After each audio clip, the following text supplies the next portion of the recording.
With the help of law enforcement agencies from across the state, Serve and Connect packed more than 3,000 boxes at Tuesday's event. The most popular experiment at Physics Day is the liquid nitrogen.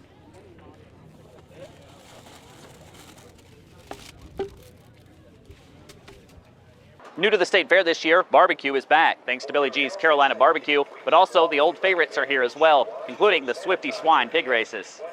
Alzheimer's has impacted many people right here in the Midlands. Columbia resident Susan Jackson says she can't remember a time when the disease hasn't affected her family.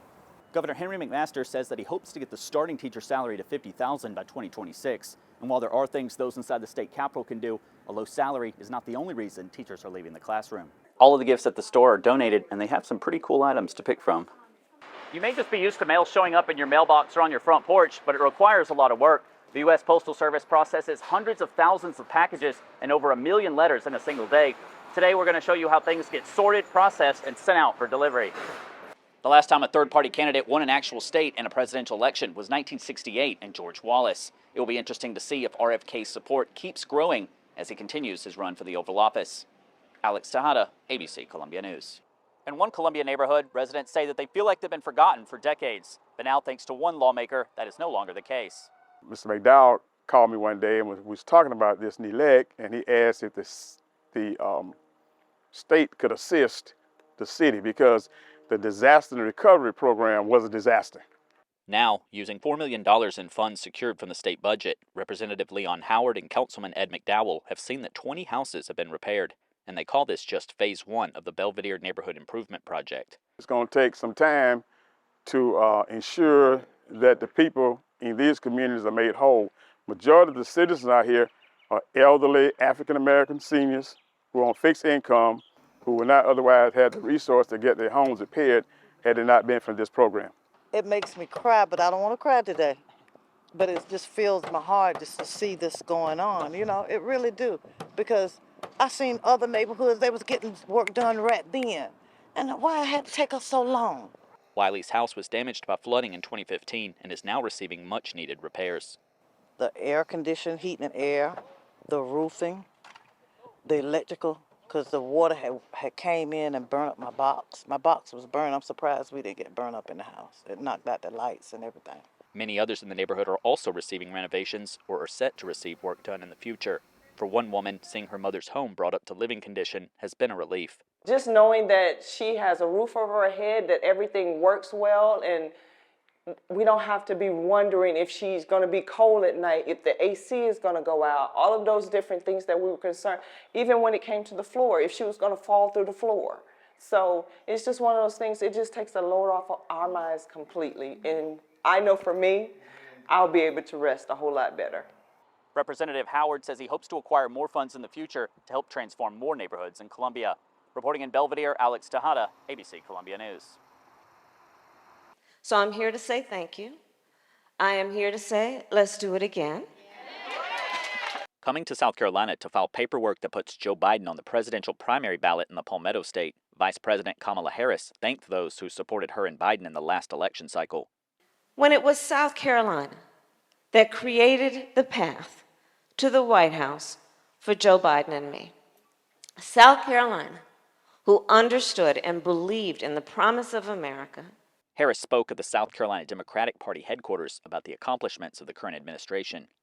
Seniors in our country, across our country, who have been suffering from diabetes and trying to make decisions about whether they could afford to fill their prescription or put food on the table, now are going to have their insulin capped at $35 a month. The vice president also talked about progress made right here in South Carolina, expanding internet access. Because of the work of the people here, we are now on path to get affordable and accessible broadband for all people in our country, including our rural families. Harris urges voters to turn out next year in both the primary in February and presidential election in November. We have momentum, the wind is at our back, and so let us continue to do what we know how to do. This is a fight for, not against. And it is a fight born out of our sincere and deep love for our country and understanding what is at stake. After filing at party headquarters, Vice President Harris and Representative Jim Clyburn walked down to Memorial Park, where the vice president was asked about happenings in the Middle East. think for most people who are aware of what's happening, our hearts are heavy. It's very difficult. It's a very difficult time. Here at home, the state's Republican Party was critical of the vice president filing for Biden, saying, "It's clear that Biden is an even bigger disappointment for South Carolinians and the Democrat Party than anyone ever expected," which I guess explains why he's not coming here to file in person. Alex Tejada, ABC Columbia News. When it came to Gamecock baseball, he was truly the soundtrack to the spring here in South Carolina. Before he became a color commentator in 2000 for South Carolina Gamecocks baseball, Tommy Moody was on the diamond himself, playing for the Garnet and Black. My second baseman was Tommy Moody. He was scrappy. He could make the double play. He was an outstanding ball player. Off the field, Moody was known as a man of faith who loved his family. I can assure you, as much as Tommy loved the Gamecocks, his daughters and his grandkids, those were his real trophies. There was never any dispute about that. Tommy loved his family. He always talked about Casey and Jamie and his grandchildren. And people that knew him loved him. And people that listened to him on the radio who never got to meet him loved him. Those who did work with Moody remember talking baseball on the radio alongside him. I'd call it the organized clutter.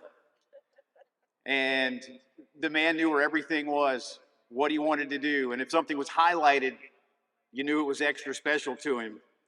But I'll say again, that man loved his stats. And they were everything to what he was as a broadcaster. He was always prepared. He was a man who lived with deep, genuine joy. And I can hear him now say, "Andy, did you know Walter Joy played football at South Carolina in 1927 and 28? No, partner, I did not know that. And why am I surprised that you do?" An AC Flora graduate in 1969 and a Gamecock through and through, Tommy Moody will be missed by his community. Thank you for making Carolina a better school and Columbia a better place. You made a difference, much greater than you ever knew. And we are all so grateful for your time with us. Alex Tejada, ABC Columbia News. Sitting between topiaries made by Bennettsville's Pearl Friar, the South Carolina State Museum tells the story of the Palmetto State. So we have 1.1 million objects, artifacts, and works of art in the South Carolina State Museum that focus solely on the story of our state. And so this show really reflects the diversity of our collection in so many ways. The new show, The Story of Us, features some of the most unique items in the museum, such as a suit worn by musician James Brown. Barnwell's own, the hardest working man in show business. This is one of his jumpsuits we acquired shortly after his passing as part of his estate. The new exhibit also showcases historical artifacts from all across the state. This is the Turpin Bible. It's an 1815 Bible that belonged to a merchant politician, enslaver turned abolitionist named William Turpin. All of these objects from our past not only highlight the museum's history, but also showcase its future and answer many of the questions that people might have about the museum. What's the largest artifact? Well, you're inside it. The building itself dates back to the 1800s. It once housed the first fully electric textile mill in the world. The museum boasts 4 floors, divided into 4 categories: cultural and natural history, as well as art and science. And there's also more than just history to be enjoyed. We have a planetarium, and 4D theater, and an observatory, all of which will be showing shows as well as doing some solar observing. So it really is the perfect place not only for your friends and family, but just to go and enjoy and learn a little bit more about South Carolina. And before you leave, be sure to stop by the 3rd floor to check out my personal favorite exhibit, The History of Television here in the Palmetto State. Reporting at the South Carolina State Museum, Alex Tejada, ABC Columbia News.